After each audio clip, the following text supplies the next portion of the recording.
Et puis soudain me vint l'idée d'aller chercher la définition du terme ou du mot monde. Pour savoir qu'est-ce que signifie le mot monde. Car je vous ai dit que lors des vidéos précédentes que le monde, l'univers ainsi que le cosmos, que le tout, c'est Dieu lui-même. Dieu qui est le tout dans le tout, lui qui vit dans ce tout qui existe. Cela veut dire que Dieu demeure dans tout ce qui existe. Dieu est ce monde, et cet univers, et ce cosmos. Et donc j'ai voulu savoir, avoir plus de précision pour savoir que signifie monde. Quelle est la définition de ce nom? Et voici ce qui est marqué. Monde, du latin mundus, mundus, ou mundus. Et que signifie mundus, ou encore monde, en latin? En français, plutôt, cela donne ce qui est arrangé. Le monde est ce qui est arrangé, ce qui est net, pur, parfait. N'est-ce pas la définition que vous donnez de Dieu? L'être parfait, net, pur, arrangé. Et ensuite, je vous ai bien dit que Dieu était aussi le cosmos. Et quelle est la définition qu'on donne à propos du cosmos? Cosmos, du grec ancien cosmos, mais cette fois-ci avec un K. Définition ou signification. Ce qui est arrangé, ordonné, équilibré. Ordonné, cela veut dire que le monde est ordonné. La création est ordonnée. Le Créateur est ordonné. L'esprit de ce monde, la conscience de ce monde, la conscience cosmique universelle est ordonnée. Ça veut dire que naturellement déjà, il y a un ordre qui est... Il y a déjà un ordre établi. Et c'est cet ordre-là, ou ces ordres-là établis. Si les hommes ne connaissent pas ces ordres-là, forcément c'est le désordre. Et quand vient le désordre, vient le malheur, viennent les problèmes, les guerres, les corruptions, les manipulations, toute forme d'abomination. Ça veut dire que si on respecte l'ordre établi, l'ordre cosmique universel, c'est le paradis sur terre. Sinon, c'est le contraire, ça donne un enfer sur terre. Quand je dis l'enfer sur terre, c'est-à-dire que Dieu va manifester une certaine face, que l'image du monde sera une image de destruction. Mais quand l'ordre est appliqué, nous verrons l'humanité sous un autre visage. On verra le monde, on verra Dieu sous une autre image, Et ce sera la paix, l'harmonie, l'équité, l'égalité, etc. Toutes ces valeurs. Il faut comprendre qui est. Vous dites qui est Dieu, mais vous ne savez pas de quoi vous parlez. Les religions parlent de Dieu, mais vous ne savez pas qui est Dieu. Vous l'avez réduit. Je crois que dans la Bible, je n'ai jamais entendu utiliser le terme univers. Le cosmos. Ce ne sont pas des termes qui apparaissent là-dedans. Bref, je vous dis que Dieu, c'est le tout dans le tout. Il est le monde. Il est tout ce qui nous entoure. C'est ça qu'on appelle Dieu. Et nous sommes ses créatures. Nous vivons en lui. C'est ça qu'on doit comprendre. Nous sommes des petits mondes qui vivons dans un grand monde. Mais ce grand monde, lui, il est éternel.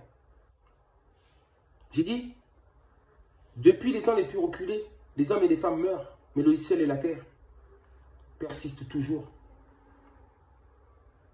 Toujours. Aucun homme ne peut savoir si le monde a un commencement ou aura une fin. Personne ne peut le savoir. Quand est-ce que le monde s'est formé? Le monde s'est-il formé? On ne sait pas. En fait, les gens parlent beaucoup de création.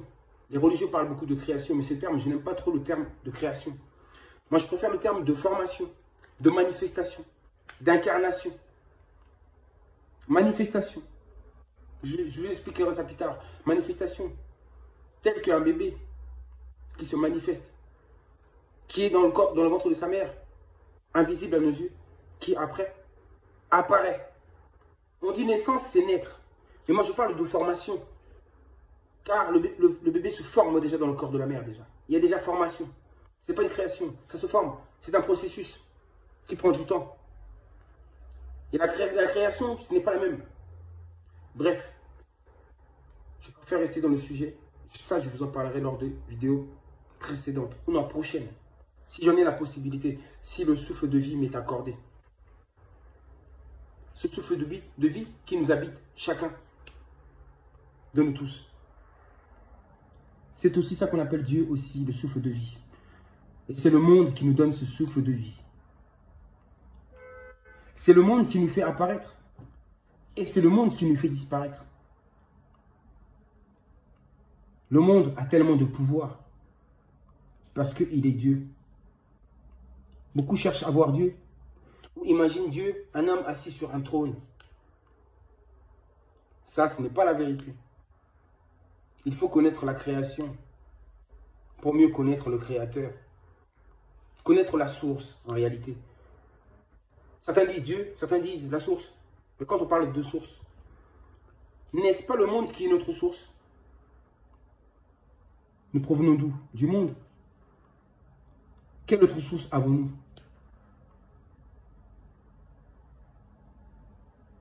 Cette source, c'est sous nos yeux. Mais les gens ne sont pas capables de le voir. Cette source habite en nous, le monde est en chacun de nous. Mais les hommes vont toujours chercher Dieu à l'extérieur en pensant que vous passez votre temps à prier, à prier, à prier. Mais combien de vos prières ne sont pas exaucées? C'est normal. Parce que Dieu, le Créateur, le monde n'agit pas selon vos désirs. Non, jamais selon vos désirs. Donc, prier pour quoi faire? Agir, c'est mieux que de prier. Aidez-vous vous-même et Dieu vous aidera. C'est-à-dire, aidez-vous vous-même et le monde vous aidera. Tout ce qui vous entoure, il y aura toujours des choses qui pourront vous aider à réussir ce que vous voulez faire. L'univers sera avec vous. Le cosmos sera avec vous. Le monde sera avec vous pour vous aider. Donc, vous avez compris? Les religions, les gens ne cessent de prier tout le temps, de prier tout le temps, de prier tout le temps, de demander tout le temps. Mais vos désirs à vous ne comptent pas. Seuls comptent les désirs du monde. C'est le monde qui décide lui-même où il va, dans quelle direction il va, comment il réagit. Vous avez compris?